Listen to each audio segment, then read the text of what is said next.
Spy Catcher.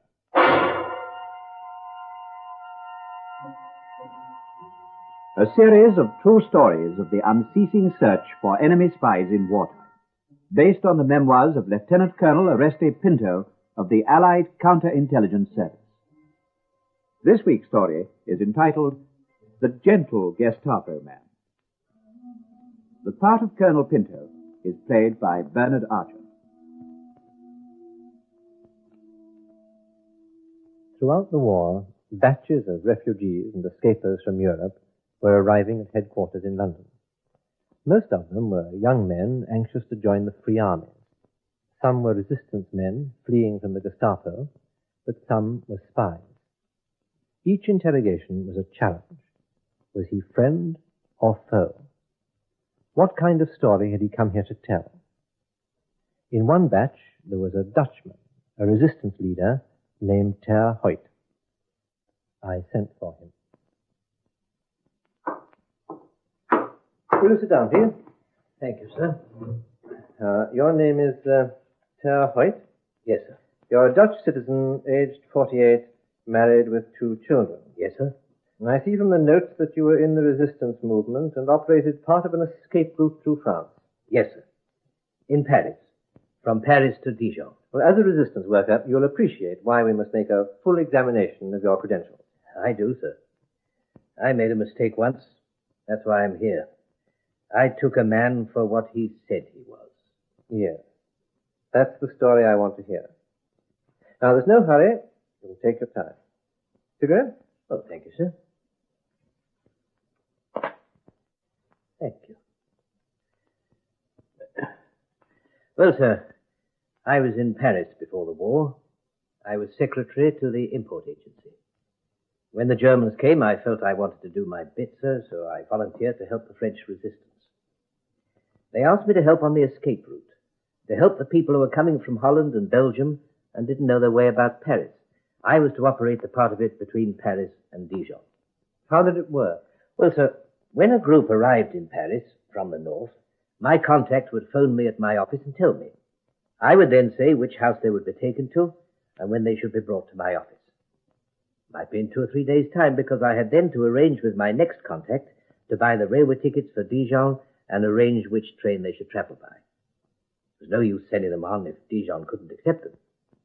When that was fixed, I would see them at my office so that they could recognize me, and I would brief them and tell them to meet me at a certain time near the railway station, sometimes in a cafe, but not to speak to me.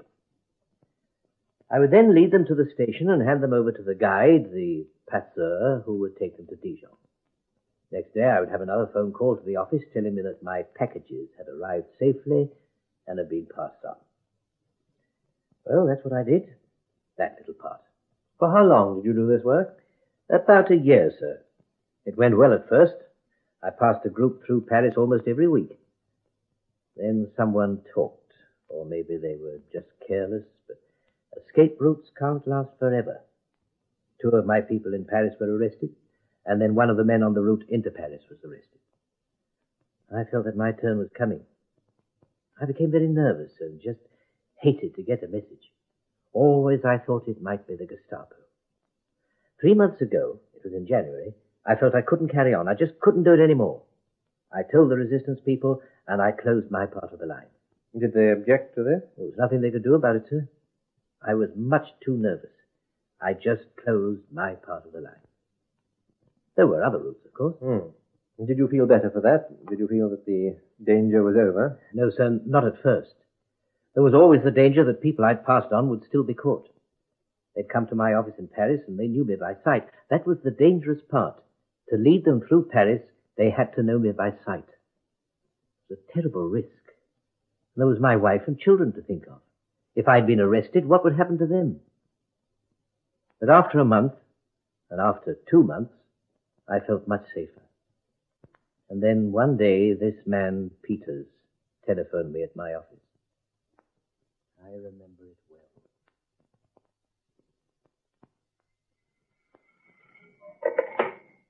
Hello? Ter Hoyt? Yes? My name is Peters.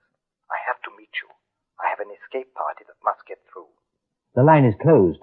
We know. You closed it 2 months ago. I daren't. I know how dangerous it is. They'll be caught. Not this time.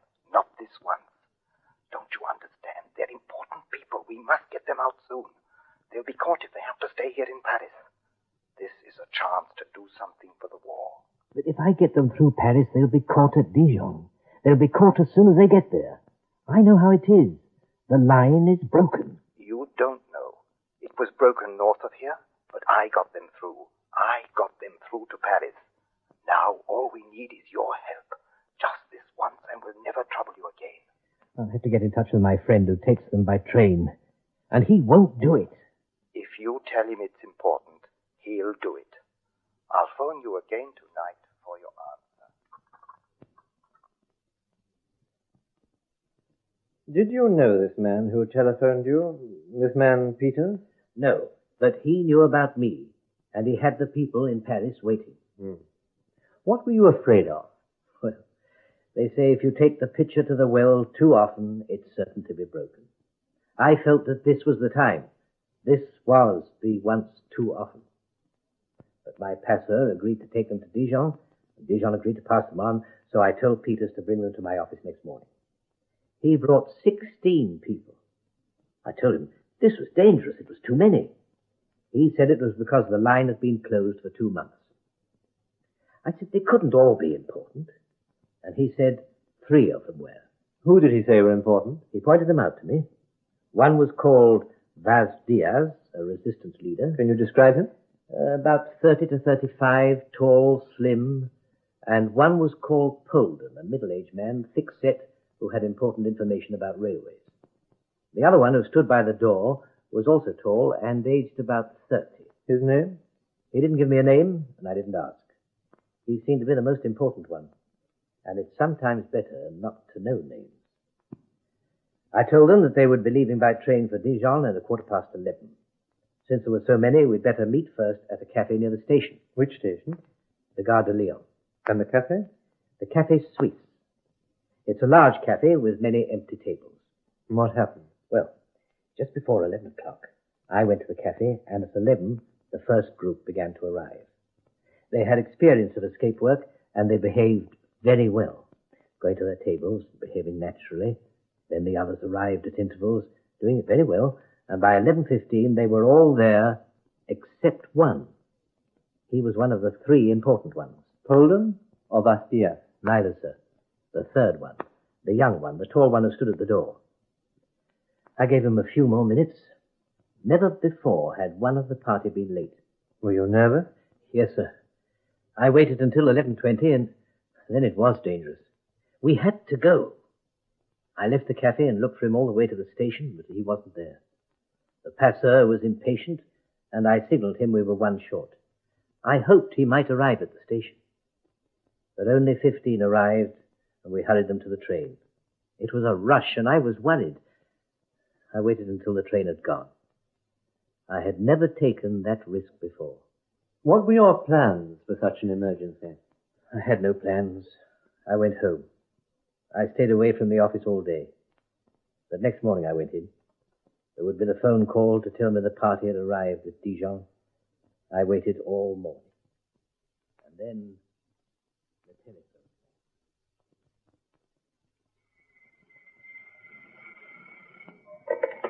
Yes? Is that Towhite? Yes. Who's speaking? I am the man who did not turn up. Oh, what happened? I'm sorry, I could not get there. I have important news for you. Will you meet me in the metro at Boulevard Malherbe at 3 o'clock? It is important news for you. Metro, Boulevard Malherbe, 3 o'clock. Did you keep the appointment? I had to. He was one of the important people, and I still had to get him away. Why? You'd arranged to get him away, and he'd let you down. He'd put you in danger. In resistance work, there is always danger. And he said there was important information. I went to the metro at 3 o'clock, and I waited for this man. He turned up all right. But this time, he was in Gestapo uniform. He was a Gestapo captain. He came over to me, smiling and tapping his coat.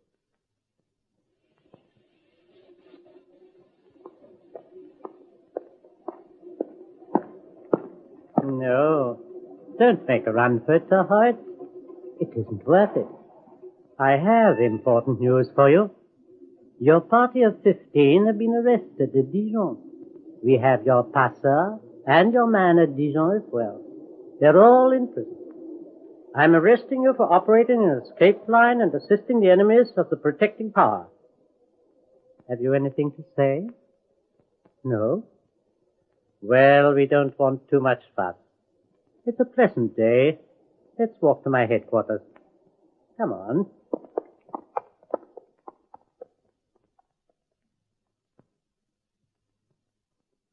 We left the metro, sir. We walked along the boulevard. When we came to one of the seats, the Gestapo man stopped and said what a pleasant afternoon it was, and that I should enjoy the sunshine while I could. He asked me if I'd like to sit for a while and talk to him. They're all sadists, every one of them. No, sir, I don't think he was.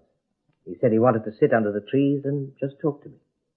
He said he liked Paris and asked me how long I'd lived there. He asked me why I did this, why I got myself into trouble, and if I was married and about my family. He told me that it was Peters who planned the trap, and that Peters was a Dutchman. He meant a traitor. Why should he talk to you like this? Was he enjoying frightening you? I don't think so, sir. He seemed sympathetic. I told him I'd closed the escape line months ago, and it was only because Peters had asked me to reopen it. Oh, but of course he knew that. Well, we talked about what happened in the office. You know, Sir Hoyt, when I saw you in your office, I was impressed. I was sorry for you, but I was impressed. I know about these things. You're not the criminal type, like the others. In my job, you get to know. That's why I wanted to have a talk with you. While you were briefing us, I was watching you. I was thinking, if I was in your shoes, I would be doing the same. For my own people, of course, the German people. But I never will be. We are in command. You understand that? Yes. So I'm going to give you a chance. I'm going to let you go. But of course you'll tell no one what I've done. I can give you 10 minutes, no more. Peters is working for me. If I'm late, he'll come to look for me. Well? What are you waiting for? You have 10 minutes. Go. Take a train. Get out of Paris. Go on. Off with you.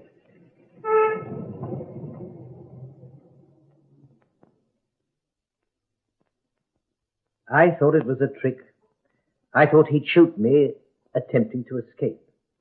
But he didn't. I kept walking and got away. Where did you go? I went home, sir. I told my wife all about it. I packed some things and she made me a meal. I took what money we could spare and some food for the journey and took the train from Paris.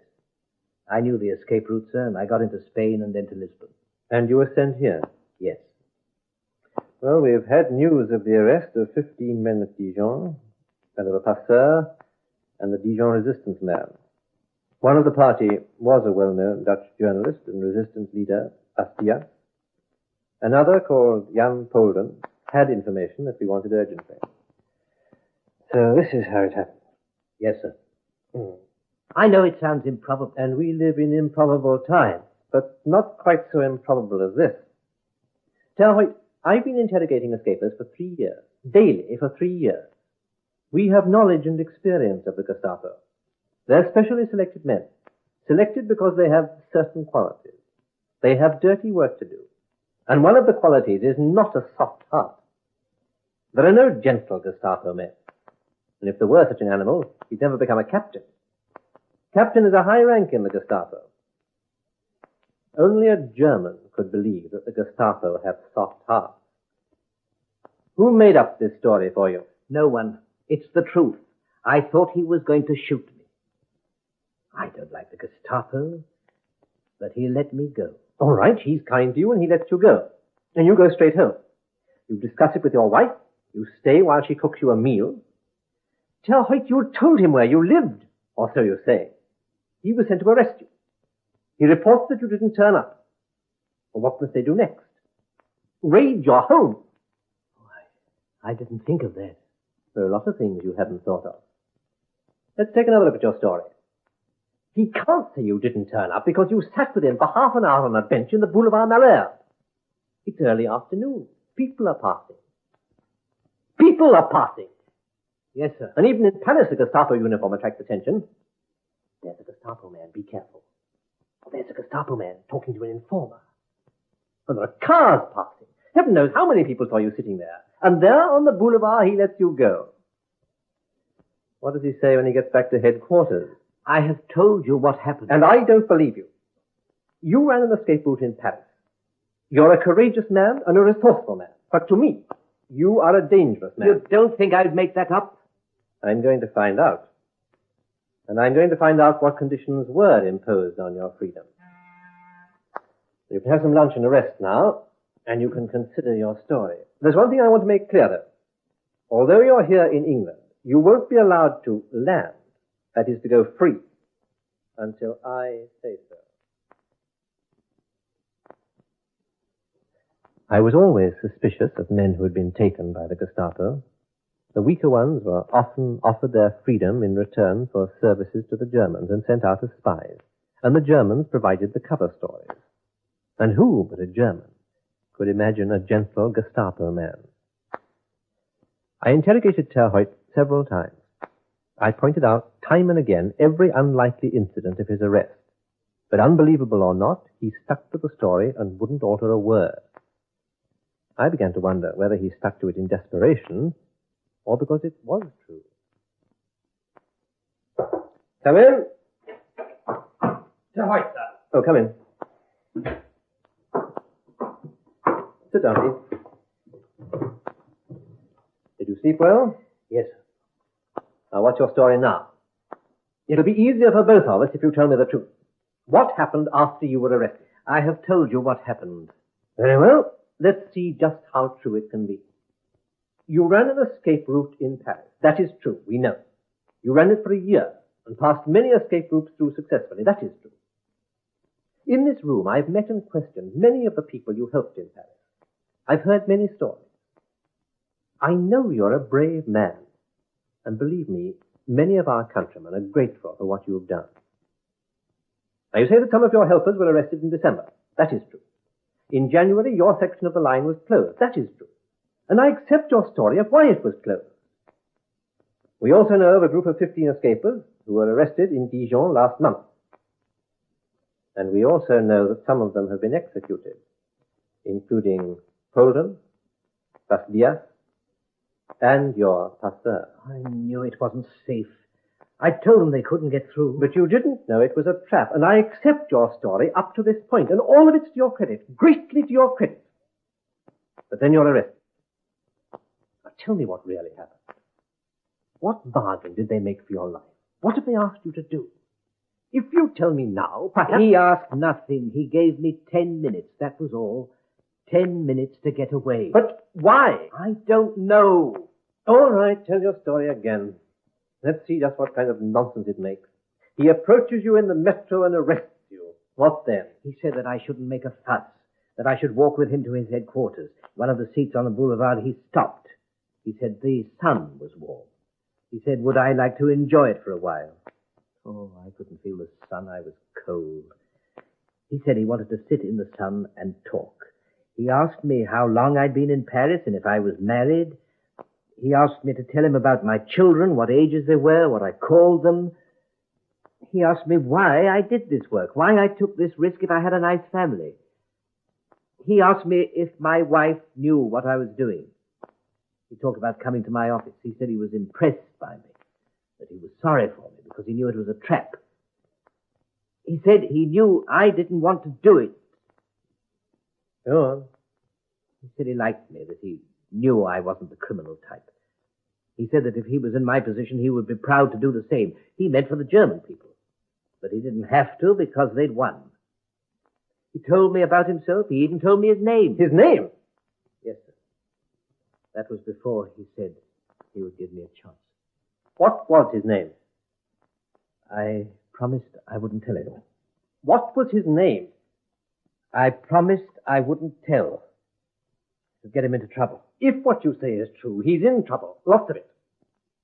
But you didn't want to get him into trouble, so what did you do? You went home. You went to the one place where Peters or any other Gestapo man would look for you when your friend says that you'd gone. Was that protecting him? Of course, when your whole story is such nonsense, everything else becomes nonsense, doesn't it? Herr Hoyt, I said I suspected you of having made a bargain with the Gestapo, but not this kind of bargain. However, it does show that you're capable of it, doesn't it? No, sir. Capable of keeping a promise to the Gestapo, you, a resistance worker. What about your friend the Passeur? He's dead. I'll tell you his name. I'm waiting. His name is von Winterfeld. Hauptmann von Winterfeld. Thank you. So, your good friend von Winterfeld, the gentleman of the Gestapo... He is not my friend. I'm grateful to him for letting me go. That is a fact. I'm telling it to you as a fact and nothing else. Very well, let's go through your facts again. He gives you 10 minutes. He tells you it's all the time you can have, that Peters will be suspicious. He says, go. Get out of Paris. How long before you took his advice? Before you got out of Paris? You walked home. You talked to your wife. She prepared a meal. You ate it. She prepared food for your journey. You packed. How long? Oh, about 4 hours. A long time when the devil's on your tail. I was frightened. I didn't know what to do. Have you ever been arrested by the Gestapo? Fortunately, no. But I have interrogated many men who were arrested by them, and I have also a knowledge of their methods, and they do not include... Yes, what is it? There's a warning, sir. A red warning.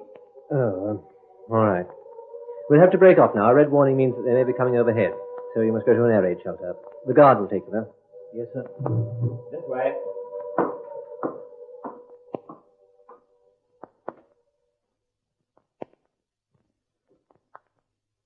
As I told Herr Hoyt, I had interrogated many victims of the Gestapo, and I was in no doubt of their methods, especially their methods with resistance leaders. There was no place for gentlemen, no place for a gentle Gestapo man. His story was unbelievable. But we had our own methods of getting at the truth, although they took time. Inquiries to the resistance, interrogation of other escapers, cross-checking of facts, scraps of gossip. In the end, from Paris, I got the information I needed, and the plot became clear. Right, sir. Oh, come in.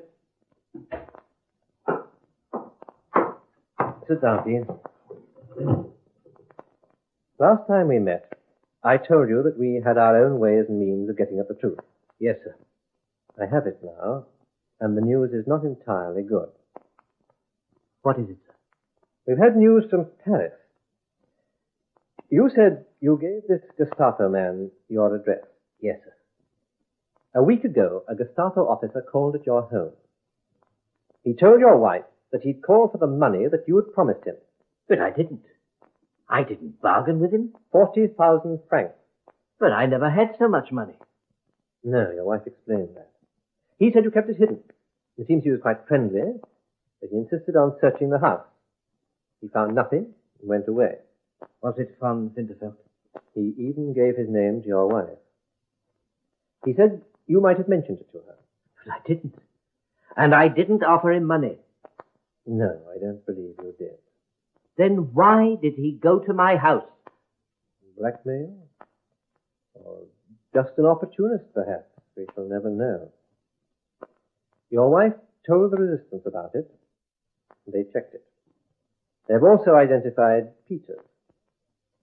Now, this information from Paris is reliable, and it supports your story. Thank you, sir. Every word I told you is true. Yes, I believe your story now. But I said the news was not all good. Unfortunately, your wife didn't only complain to the resistance. She told the neighbors. And, well, you know what can happen. We have news that your wife has been arrested by the Gestapo. Oh. I'm sorry I had to tell you this. But you, of course, are now free to go. Thank you. But why did she have to tell anyone? Why did she have to talk?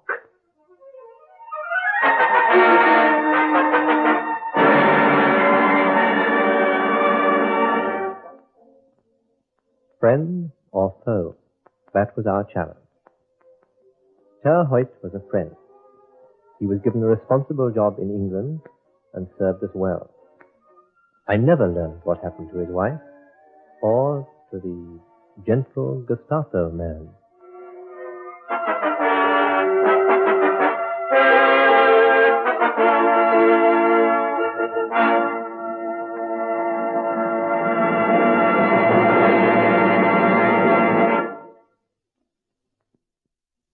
You've been listening to Spycatcher, with Bernard Archard as Colonel Oreste Pinto.